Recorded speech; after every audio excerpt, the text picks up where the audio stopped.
Tivemos também no fim de semana manifestações aí em todo o país, não é? Manifestações contra o governo Jair Bolsonaro, que pedem também a aceleração da compra de vacinas. A gente tem imagens dessa mobilização que ocorreram em todo o país, essa mobilização que ocorreu em todo o país. As manifestações, então, pediram ainda as vacinas, aumento do auxílio emergencial, políticas contra a fome, né? Grande parte das empresas que foi aí aos atos das pessoas, aliás, que foram aos atos, usou máscara, mas o distanciamento social que a gente está vendo aí na tela não existiu, mas as pessoas estão indo às ruas, né? Na semana anterior tivemos a motociata, aquela manifestação com motociclistas em apoio ao presidente, e dessa vez mais uma manifestação que ocorreu em boa parte do país, em todas as capitais aí contra Jair Bolsonaro, também pedindo esses outros aspectos aí, auxílio emergencial prorrogado, mais vacinas compradas, enfim.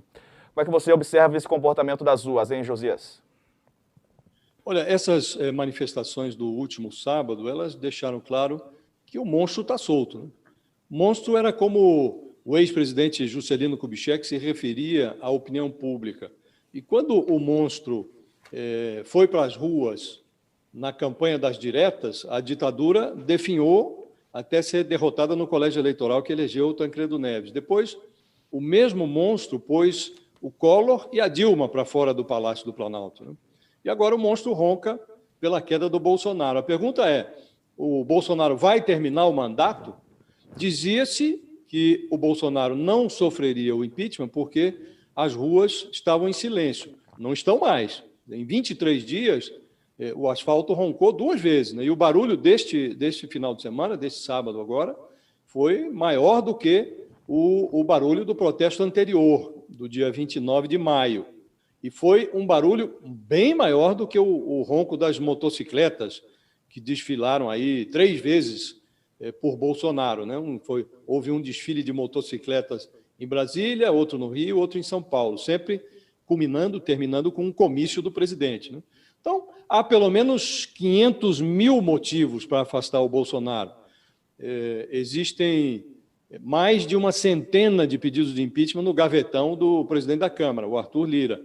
A CPI da Covid deve produzir outros pedidos de afastamento, mas ainda não se enxerga o impeachment do Bolsonaro no horizonte. O presidente ainda dispõe da blindagem do Centrão. Os chefões do Centrão, eles regem o sistema político em Brasília como maestros de orquestra, de costas para a plateia. Significa dizer que o impeachment depende agora do imponderável. O apoio do Centrão não é segurança para ninguém. O Centrão tem o apoio do Centrão, é mais ou menos como gelatina, né? É muito fluido. Mas o Bolsonaro está se segurando no imponderável. O imponderável nunca pode ser desconsiderado totalmente quando o monstro da opinião pública está solto. Mas, por hora, não se vislumbra o impeachment no horizonte de Brasília, embora não faltem motivos, Diego. Pois é, diante disso, né, a gente está acompanhando a CPI da Covid com lupa, mas muita gente se pergunta qual efeito prático ela vai ter, Josias, porque a gente sabe que existem 2 encaminhamentos, possível pedido de impedimento teria que ser aprovado pelo Arthur Lira, que, digamos assim, é aliado do governo, e também existe o caminho do Procurador-Geral da República, Augusto Aras, que muitas vezes, né, acaba se alinhando também àqueles desejos do Planalto. E aí a pergunta que fica diante desses 2 aliados e possíveis caminhos, qual efeito prático a CPI pode apresentar? Se seria mesmo apenas um reflexo na eleição de 2022, ou você vislumbra um outro aspecto prático que a CPI pode apresentar? Há um aspecto que não pode ser desconsiderado, e você menciona bem, que é o efeito político, né? Então, na melhor das hipóteses para o Bolsonaro, esse efeito da CPI sobre a imagem do Bolsonaro, ele vai ser cobrado lá na eleição de 2022. Na pior das hipóteses, pode haver uma deterioração maior do cenário político e o presidente ser cobrado, a fatura ser cobrada dele agora.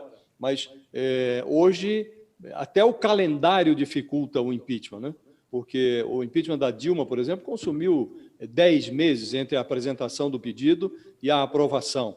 Então, se o Bolsonaro tivesse no final da CPI, a CPI termina são 3 meses, né? A CPI termina no final do mês que vem.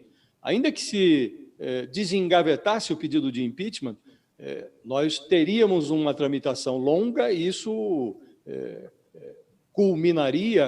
coincidiria a votação do impeachment com a campanha eleitoral de 2022. Então, até o calendário conspira a favor do Bolsonaro. Mas nós estamos lidando com um cenário muito volátil, né?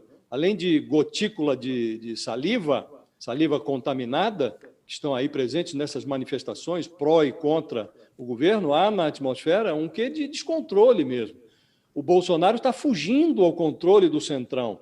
O presidente não se convenceu da gravidade do cenário, nem mesmo com esses 500 mil mortos. E o Lula e o PT estão seguindo a reboque dos movimentos sociais. Essas manifestações contra o Bolsonaro são convocadas pelos movimentos sociais.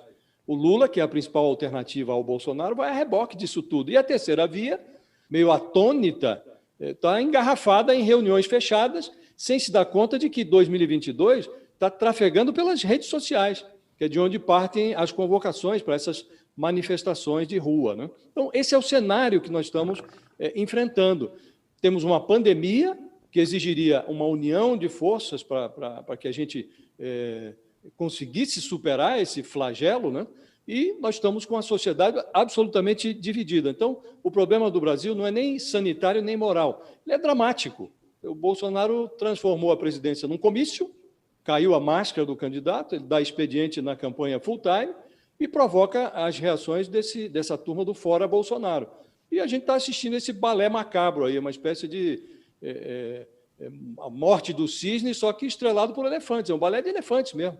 Os elefantes estão na rua e a gente precisava do contrário disso. Precisava de sensatez que nos permitisse uma união do país contra o vírus, que é o nosso principal inimigo, né? União que não existe, muito pelo contrário, né? O país está muito, muito dividido. É bem preocupante nesse aspecto de que as pessoas estão indo às ruas demonstrar a sua insatisfação, o que é justo, não é? Mas, diante da pandemia, claro, traz uma preocupação grande, porque as pessoas, é claro, não escapam de se contaminar. O vírus ali não vai escolher, né? Esse movimento aqui é legal, não vou contaminar, ou esse movimento é ruim, vou contaminar. Ele contamina a todos e é perigosíssimo.